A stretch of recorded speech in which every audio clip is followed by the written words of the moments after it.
Olá, estamos aqui para mais um Mercado Sem Rodeios. Meu nome é Alcides Torres, eu sou engenheiro agrônomo e analista de mercado da Scott Consultoria. Estou aqui com o Felipe Fabre, zootecnista, mestre, analista de mercado e cuida de todos os pepinos do escritório lá. Boi gordo, grãos, despojo, tortas, essas coisas todas. E nós vamos falar hoje de mercado de maneira geral, é isso? É isso aí. Comece com a exportação de boi, então. Bom, acho que o destaque da semana é a exportação de carne bovina. A gente viu os dados divulgados pela Secretaria do Comércio Exterior na última terça-feira, saíram com recorde para exportação de carne bovina. Não tem sido novidade, o recorde sendo superado, né? Setembro já tinha sido o melhor mês na história para exportação de carne bovina, e agora o outubro vem para tomar o posto. Foram 270 mil toneladas de carne bovina embarcadas, quase 40% mais do que outubro do ano passado. Então, um mercado que o destaque do ano está sendo a exportação. Mesmo com o aumento no abate de fêmeas nessa temporada, maior disponibilidade de carne, a exportação está tendo um desempenho excepcional em volume. O preço ainda deixa alguns com o nariz torcido, mas está sendo aí o grande destaque que a gente está tendo, e é o que tem dado sustentação à cotação da arroba do boi gordo. Começou o mês de novembro com altas, né? Foram aí praticamente 7 dias de novembro já corridos, e nesses 7 dias a gente viu uma arroba do boi gordo chegando hoje a R$ 335 na Praça de São Paulo. Então, um mercado que se desenha firme, com uma oferta mais cadenciada, um mercado exportador aquecido, e a dúvida que fica é mercado interno, né? O que vai acontecer no mercado interno? Mas o mercado interno é o seguinte: apesar dessa exportação exuberante e fabulosa, a disponibilidade interna de carne, mesmo com essa exportação, está em torno aí de 30 a 35 quilos per capita, uma das maiores dos últimos tempos. E o que eles falam do mercado interno? Ver se o mercado interno continua comprando carne, é isso? Exatamente, é isso aí, porque se a gente for parar para analisar a carcaça casada do boi, chegou a mais de R$ 20 o quilo, então chegando em um dos maiores preços desde 2022, e isso vai ser repassado no varejo. A gente já viu setembro e outubro com altas nas médias de preços que a gente monitora, né, no mercado varejista em São Paulo. Foram altas mais moderadas do que as que ocorreram no mercado do boi e no mercado atacadista de carne com osso e sem osso, e a gente sabe que o mercado interno, o consumidor, ele tem uma variável que se chama renda per capita, que acaba influenciando. Então, a gente enxerga espaço para aumento nos preços no varejo, até por conta do período do ano que nós estamos, mas esses não devem acontecer na mesma intensidade dos que a gente assistiu para a arroba do boi e para a questão do mercado atacadista. Bom, isso aí todo mundo já está careca de saber, mas normalmente em novembro e dezembro o consumo de carne melhora, o consumo de carne cai em janeiro, mas a gente deve ter aí um consumo, apesar dessa alta, um consumo firme em função de 13º, férias que o pessoal tira, pagamento de bônus. A gente vem repetindo isso aí já faz um tempão. E, ô Fábio, como é que está a reposição? Olha, o mercado de reposição também tem trabalhado com preços firmes. Eu vou analisar aqui a questão do bezerro, tá? O bezerro de desmama. Quando a gente pega para comparar os preços no primeiro semestre e no segundo semestre, primeiro semestre o mercado de reposição já se desenhava com preços firmes, enquanto o preço do boi gordo em São Paulo caiu 10%, considerando a abertura do ano e o fechamento do semestre, o preço do bezerro subiu 2% na Praça Paulista. Isso no primeiro semestre.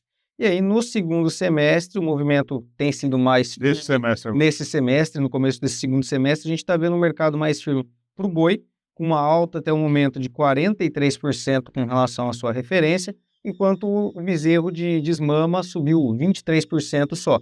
Só que o destaque que a gente tem que dar é que a maior oferta de bezerros ela acontece no primeiro semestre. Então, no momento de maior disponibilidade de bezerrada no mercado brasileiro, os preços já se desenhavam mais firmes do que o do mercado do boi gordo, e agora no segundo semestre, é claro, o ágio para quem tem que repor está interessante porque a arroba do boi subiu mais, só que tem maior dificuldade de encontrar bezerrada, tem maior dificuldade de encontrar capim ainda. A gente está vendo as chuvas retomando no Brasil Central na segunda quinzena de outubro, então deve ter aí pelo menos um gap até essa bezerrada conseguir chegar ao mercado com maior vigor, e até facilita para quem tem bezerro vender com preços melhores, porque tem maior capacidade de suporte. Então, é um mercado que se desenha firme e deve continuar firme até o final do ano, até pelo menos o primeiro trimestre de 2025. Eu enxergo que é um mercado que vem firme, com esse ágio talvez passando a ser mais pressionado para o recreador invernista a partir do ano que vem. Bom, aí a pergunta que vem, né, que a gente recebe todo dia, assim, a cotação da arroba do boi está subindo, a cotação do bezerro está subindo. Esse é o bezerro que a gente chama de bezerro tardio, né? Normalmente ele é mais leve do que o bezerro de entrada, etc. E a pergunta é, a cotação, o mercado vai ficar firme, vai continuar subindo? Bom, a expectativa do mercado, antes dessa seca toda que a gente passou, é que a virada de preço para o ciclo de alta aconteceria o ano que vem, em meados do ano e tal. Mas a gente teve essa seca, agora a gente está na entre-safra do boi, né? Então é por isso que o preço está subindo. E talvez a gente tenha essa entre-safra de 2024 emendando com a entre-safra de 2025. É uma previsão. Isso só vai acontecer ou deixar de acontecer dependendo da quantidade de vaca que vai para o abate no primeiro trimestre e no segundo trimestre do ano que vem, tá? Se ainda continuar um abate de fêmea muito grande, então aí a gente adia essa virada definitiva do ciclo de baixo para o ciclo de alta.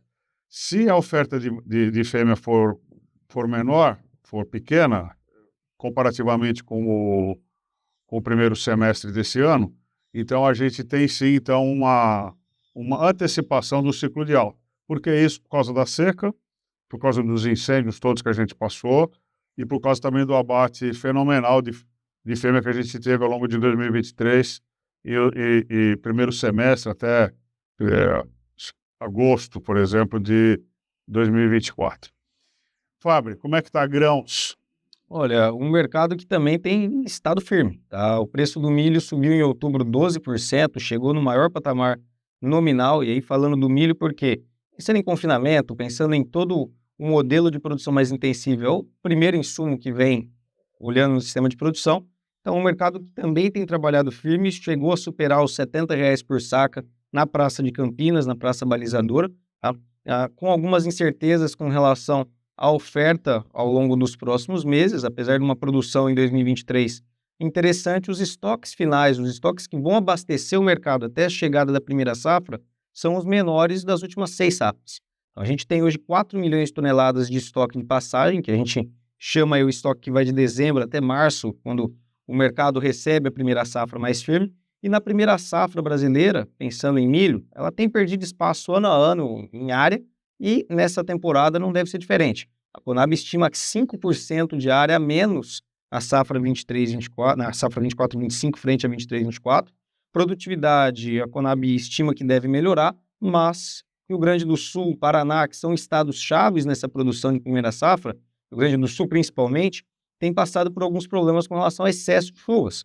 Tá? A gente está vendo agora nos últimos 2 meses o Rio Grande do Sul com chuvas em excesso, e isso podendo impactar essa expectativa de produtividade maior, uma revisão para a produção de primeira safra. Essa redução do milho de safra vem também por causa do atraso das chuvas? No caso da safra verão, não. Não. A gente tem os principais estados ao sul. Quando a gente olha para a preocupação para os atrasos das chuvas, vem para a safra de soja. E aí pensando na safrinha. A janela da safrinha do ano que vem, que agora é a principal safra, ela pode trabalhar mais apertada, fora do que a gente chama de zoneamento agrícola de risco climático, ou seja, no período ideal de semeadura, por conta dos atrasos que nós tivemos em precipitação no Centro-Oeste. Centro-Oeste e Mato Piba foram as 2 regiões mais afetadas em termos de chuva. Essa preocupação ela veio muito até a primeira quinzena de outubro. Virado a quinzena, dessa primeira quinzena para a segunda quinzena, as chuvas melhoraram, o ritmo de semeadura também melhorou na safra de verão, e hoje, pegando a safra de soja, ela está com os trabalhos no segundo melhor ritmo da história no mercado brasileiro. Então a gente saiu de um atraso para agora uma safra que tem trabalhado dentro, pode diminuir o risco de semeadura para a safrinha, mas algumas regiões foram impactadas e aí, pensando em safrinha, o estímulo em área que deve determinar, na minha visão, a oferta que vai chegar. A gente pode dizer que a gente recupera o atraso em função do desempenho da semeadura?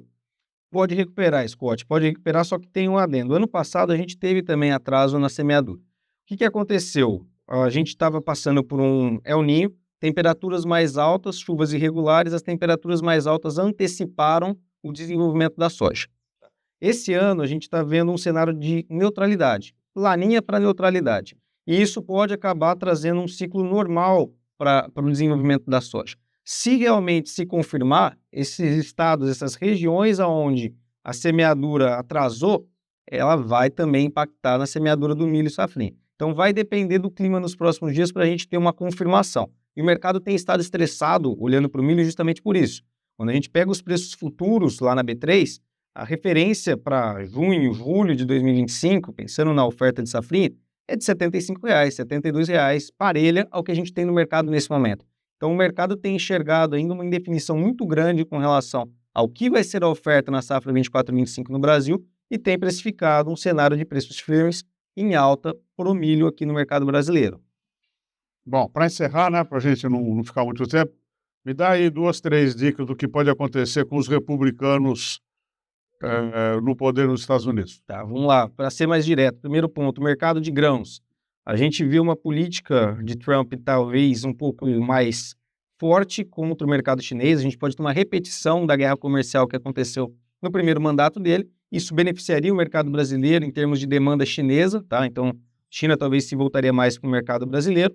E o outro ponto também seria um desestímulo à política de biocombustíveis que vinha sendo pregada pelo governo Biden até o momento, podendo acabar refletindo também em preços no mercado norte-americano e no mercado internacional como um todo.